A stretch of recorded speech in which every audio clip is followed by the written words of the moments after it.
હાલો, કેમ છો બધા? મજામાં ને? જો આજ માહીને સ્કૂલે કાલ ગણપતિ બનાવીને લઈ જવાના છે.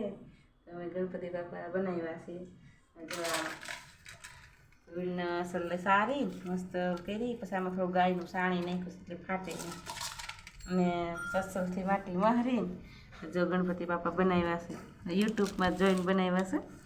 જો ગણપતિ બાપાની પાઘડી, પછી સૂંઢ, આ દાંત છે, પછી આ બે હાથ છે, પછી બાજુબંધ બનાવ્યા છે, પછી હાથમાં એક મોદક છે, પછી આ ગણપતિ બાપાના પગ છે.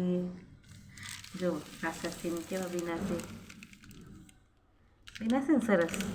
હવે પાછા આમ જરીક અસર સરખો થાય આગળ પાણીવાળો હાથ પછી કરી દે એટલે મસ્ત લીસા થઈ જાય. જ્યાં બે બાજુના કાન, આ હાર, આ સૂંઢ, આખું હજી અહીં કપારે એક વસ્તુ રહી ગઈ. આપણે ત્રિશુલ બનાવીએ ને, જ્યાં આવી રીતથી આ ગણપતિ બાપાને ત્રિશુલ હોય. હવે ત્રિશુલ રહી ગયું છે બનાવવાનું. તો આ મેં સોયની મદદથી આવી રીતથી બધી ડિઝાઇનો કરી છે. તો